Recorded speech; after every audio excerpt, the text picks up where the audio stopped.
o Herbert acabou de falar, tá, eu vou complementar com um personagem, né, talvez ele e o Capitão América talvez sejam os dois maiores personagens representativos da norte-americana. Tá? E... Bom, pelo menos são os mais famosos aqui, né? Oi? São os mais famosos aqui. Não, são os dois mesmo. Os dois carregam essa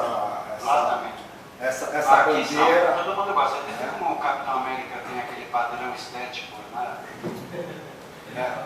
Loira de olho azul, tem que ser o Capitão América, né? É o próprio Capitão América. O uniforme deles são a bandeira. Mas as cores. É o nacionalismo, né? Eu vou mostrar para vocês o porquê de tudo isso, né? Então, vou falar aqui um pouco da questão ideológica do Superman. Tá? Eu vou falar para vocês que tem o Lex Luthor, que é o arqui-inimigo do Superman. Eu vou falar para vocês por que o Superman não mata o Lex Luthor. Que naquele filme que passou lá, quem que era o ator mesmo? Kevin Space? Não. Qual? Não, no primeiro filme. Gene Hackman. Gene Hackman. Você viu o Gene Hackman? Gene Hackman é o próprio antipadrão. Careca, barrigudo, cabelo crespo, ondulado. É o estereotipo. Né? Todo mundo que não for daquele jeito está perdido. E eu vou dizer também por que o Lex não mata o Superman.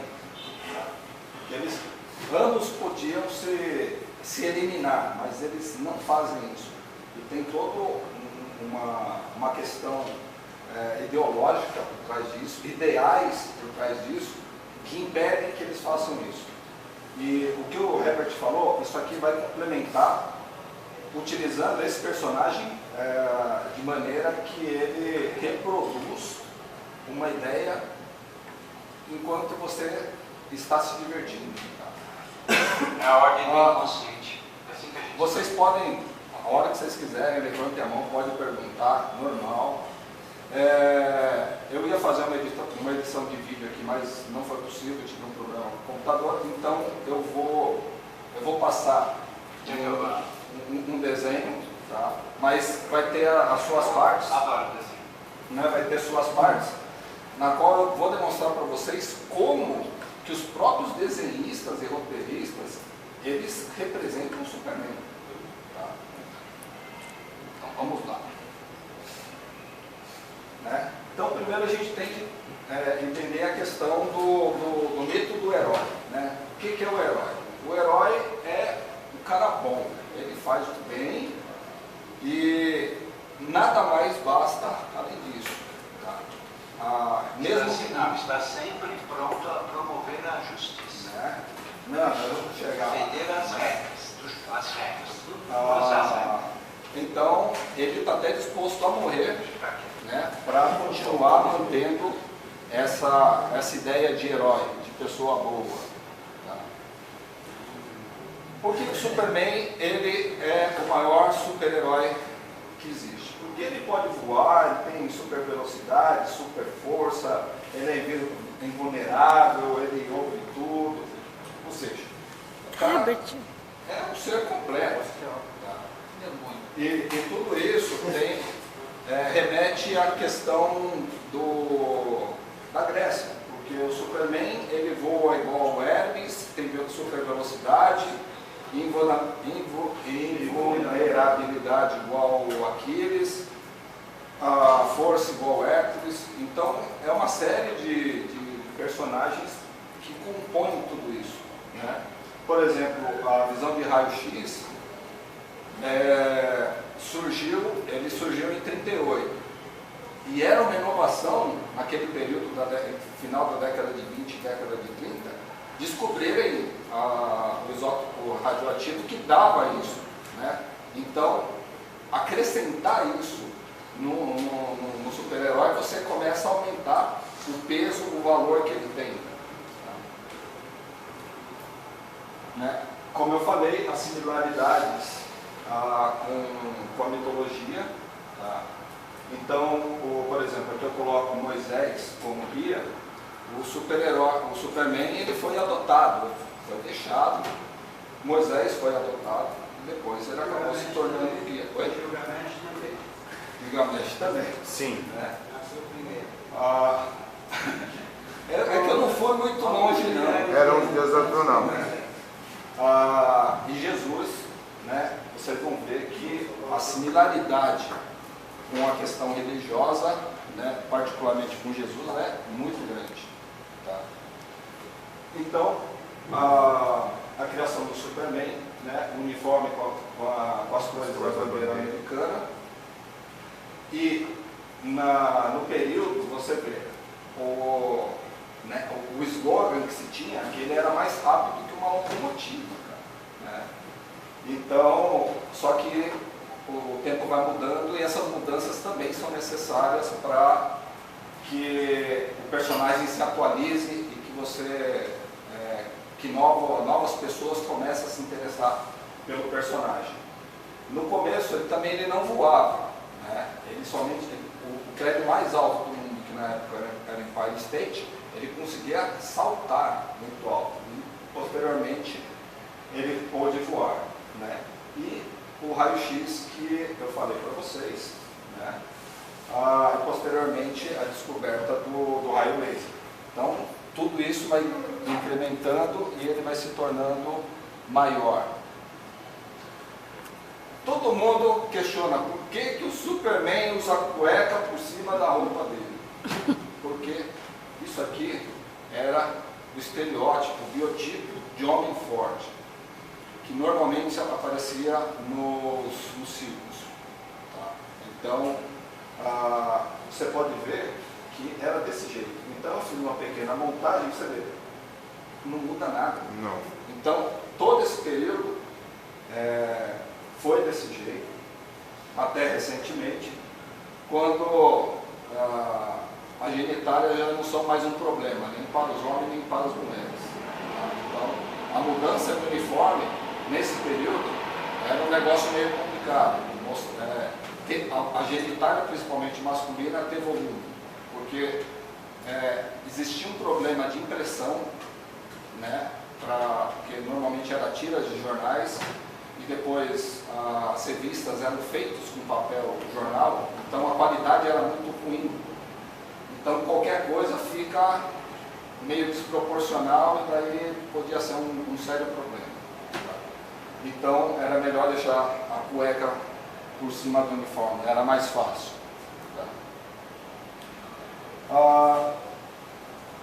Na outra vez que eu falei sobre os X-Men, eu comentei sobre a questão do Destino Manifesto, tá? Né? De que o povo americano é um povo enviado por Deus, ou seja, é um povo divino, e ele tem a obrigação de levar essa luz, como o Herbert estava falando, de levar. Oi? Igual os hebreus, né? Sabe?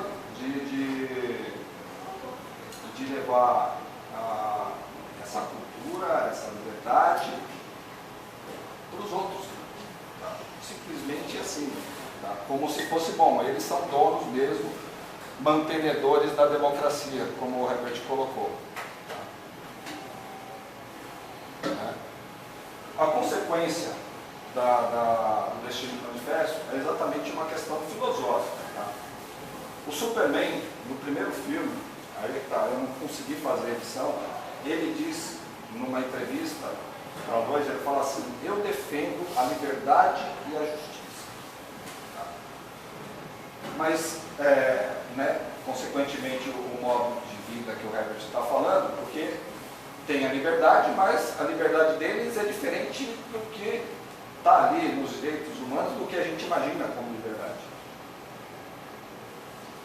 E essa ideologia, ela continua visando ajudar, né, os necessitados. A gente tem que entender o seguinte, que a liberdade ela é uma situação. Tá? Então, você é livre porque existe uma lei nos direitos humanos que fala que você é livre. Mas um monte de coisas mostra para a gente que nós não somos livres. Se você tem uma lei que te dá a liberdade, então você não é livre de fato. Isso é impositivo. Tá? E justiça, ela não é sinônimo de igualdade. Tá? Então por isso que ele fala justiça. Vejam uma situação. Tá? Uma situação igual, todo mundo tem um notebook. Legal? Isso é igualdade. E o cérebro? Como que pode ser igual se existem pessoas diferentes? Então, isso não é igual. Mas se você tem um computador na qual a acessibilidade para o cérebro é possível, isso é justiça. Então, a justiça e a igualdade, elas não são sinônimos. Tanto que isso não é representado. Os americanos entendem isso. Isso é pensado. Tá? Em tudo que eu estudei, eu não consegui chegar a essa questão da justiça e igualdade, onde são a mesma coisa. Eles sabem a diferença. Tá? Então, aqui a origem do Superman, né? Como todos sabem, ele é um alienígena.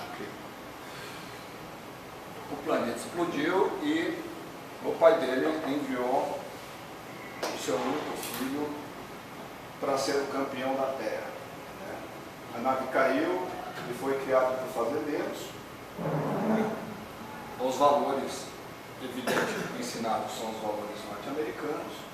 E ele acabou se tornando o símbolo de justiça, liberdade e esperança. Alexandre, desculpa. Pois não? Porque ali que você usou a palavra, só por curiosidade, ele acabou de ser o campeão da Terra e não o salvador da Terra. Porque é essa fala que o pai dele disse. Está no filme. Ah, tá, entendi. Tá no filme. Tá. Tá? Tá bem. Então, o super-homem morre, sabe do desenho A Morte do Superman, O Retorno do Superman. Tá? Deus enviou seu único filho. Foi criado por pessoas pobres, porém foi criado por fazendeiro. Fazendeiro não é rico. Jesus tem sua aparição como adulto e Superman também. Jesus morreu igual ao Superman. Igual ao Superman não. Superman morreu igual a Jesus, ressuscitou. E, no caso, os ensinamentos, né, de Jesus está perpetuado, está na Bíblia.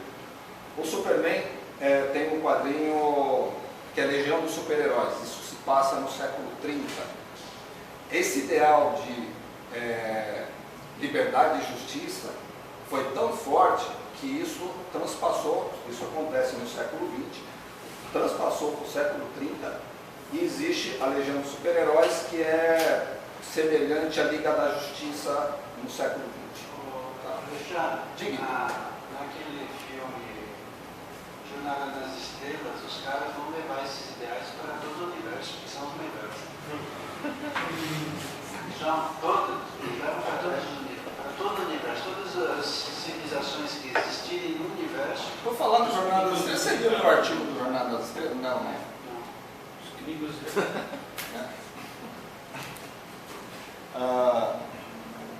É a melhor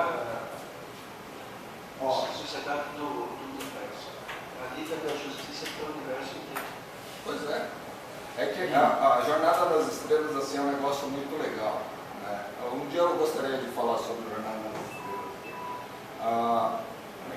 Só pegando o adendo aqui da Guerra Fria, você vê, no primeira seriado da Jornada das Estrelas, você tem um negro, tá? Uma negra, na verdade. Você tem um russo, um japonês, tá? Isso tudo no mesmo lugar, numa nave norte-americana. Tá? Tem até um ET. Né? Mas é tão engraçado isso, porque assim, por exemplo, o Scott, ele é um engenheiro-chefe, ele é escocês. Sabe quem construiu o Titanic? uma empresa escocesa. Você tem um russo, tá, com o dedo na parte de armas. Tá? Você tem um japonês timoneiro. Então, para mim é um seriado bastante legal, porque os caras querem um paradigma mesmo, de enfiar todo mundo junto, exatamente no período de Guerra Fria. Você traz uma discussão, né, dizendo, olha, no futuro nós alcançaremos essa revolução toda, mas sobre a batuta norte-americana. Exatamente, porque a nave, né, a nave é uma nave construída por vários países, né, mas a sede, que é igualzinho o símbolo da ONU, fica em São Francisco, nos Estados Unidos. Tá? Mas isso foi uma dentro. Voltando, a citação que ele faz, apesar de ter sido criado como ser humano, não é um deles. Eles, os humanos, querem ser ótimas pessoas, só lhe falta luz para mostrar o caminho. Por essa razão, a capacidade deles para o bem, eu enviei a eles o meu único filho. E em algumas outras versões, ele deixa um pouco mais claro para ser o campeão mesmo. Tá? Mas a questão de dublagem, eu peguei a versão original. Então ele não fala isso, mas a dublada fala. Então você vê, isso aqui é a mesma coisa que está na Bíblia. Está falando sobre Jesus. Tá? Não tem muita diferença. O resto é semântico hoje. Né? Criado com valores norte-americanos para ser mesmo o representante. Então o Herbert falando é proposital mesmo. Tá? O herói tem que fazer o certo, como a definição de herói, tá? Porque aqui o exército norte-americano também é herói. Tá? Você vê que você reproduz isso. O Superman, ele vai ajudar todo mundo que precisa em qualquer parte do mundo. Ele não pede autorização, como o Cícero falou. O cara foi lá, põe avião e está tudo certo. Sem pedir permissão, o Superman faz isso tranquilamente, com pretexto de guerra. Os caras foram lá no Iraque, invadiram o Iraque, pegaram Saddam Hussein, falando, ó, o povo está sendo oprimido, não sei o quê, vamos pegar e matar o Saddam. Tá? Fizeram a mesma coisa com Bin Laden, invadiram o Afeganistão, tá? O Vietnã que o Herbert está falando, Coreia, vocês estão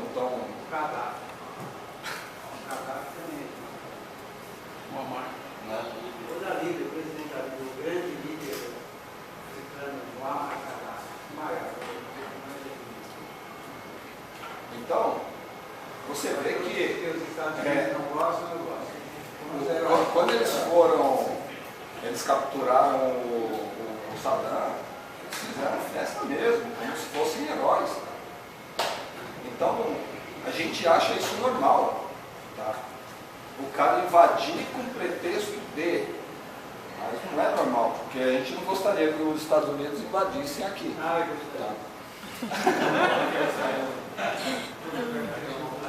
Invadir o que dele? Invadir o que dele? Oi? Vamos tomar um café? Tá bom. Entendeu? Só O Sul é deles. Não,